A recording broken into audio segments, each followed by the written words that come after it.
Hi friends, I am Madhura and today we will see how to prepare paneer or Indian cottage cheese. As we all know, paneer is a soft yet firm, non-melting cheese which is prepared by curdling of milk. Curdling of milk we can bring about either by adding lemon juice, buttermilk, vinegar or citric acid. I personally prefer homemade paneer because I can choose the brand of milk that I want. It doesn't contain any additives and is absolutely fresh. Paneer is a rich source of protein for vegetarians. It is great for the bones and teeth as also a rich source of folate.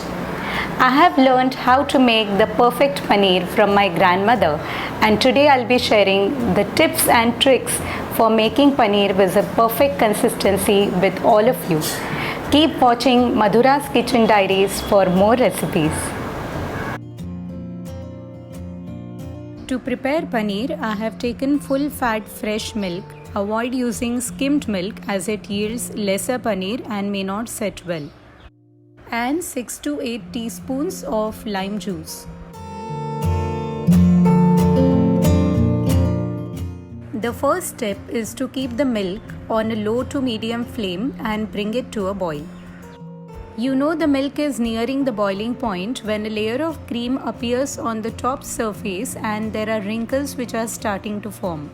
The milk will start rising when it is at its boiling point.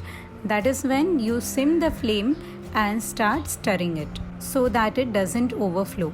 Adding the lime juice before the milk starts to boil can make the paneer crumbly. Take a ladle full of milk and add a teaspoon of lemon juice to it. Stir it as is shown in the video and you can see that the milk has got curdled. Now add this curdled milk to the rest of the milk in the vessel and stir it well. It is very important to add the lime juice in portions and not all at once as is shown in the video. Too much of lime juice can make the paneer either sour or grainy and rubbery. Let's take a look at it one more time. Add lime juice, stir it well. As you can see in the ladle, the milk has curdled. You will know this when the milk solids have separated from the whey. Add it to the vessel and stir again. Repeat this process until slowly the entire milk gets curdled.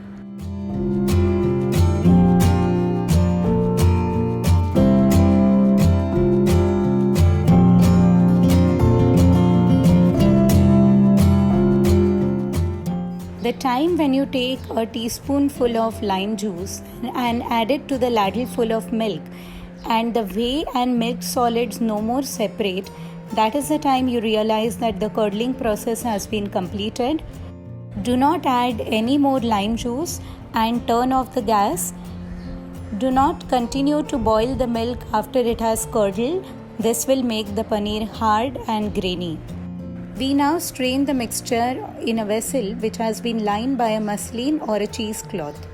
If you do not have a muslin cloth at home, you can even use a handkerchief or a thin towel to strain the curdled milk.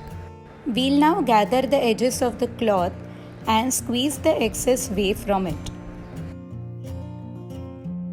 Do not discard the whey. You can add it to your curries or your soups or even while kneading the dough for rotis. It is a rich source of protein and helps in regulating the blood pressure. We will now dip the muslin cloth containing the milk solids into a bowl containing plain water so as to wash out the remaining lime juice.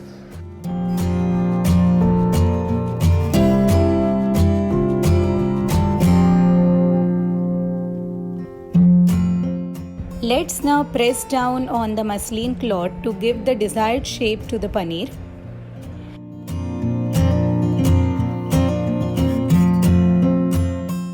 It is important to squeeze out the excess whey in the milk solids before you keep it for setting. Otherwise, the paneer cubes may break as soon as you add it to the curry or the gravy. The next step is to keep a weight on the muslin cloth to ensure that the excess whey gets drained off and the paneer sets well. Now we have kept an arrangement where we put a bowl, a strainer on top of that, and the muslin cloth with a weight to avoid messing up the kitchen.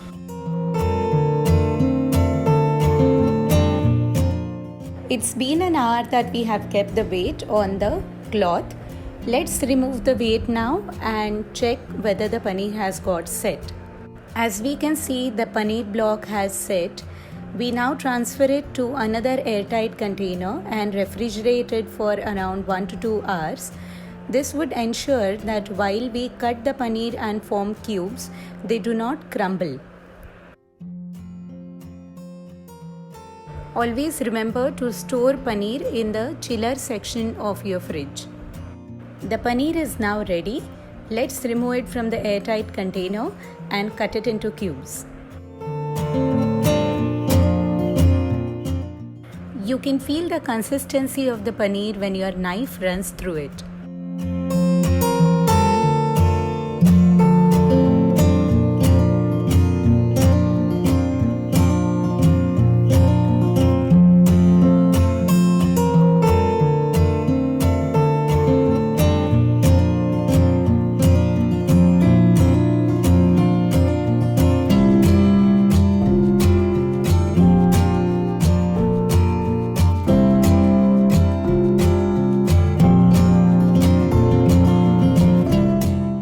As we can see now, I have held it between my fingers. It is soft yet firm, and when I break it into two, it doesn't crumble.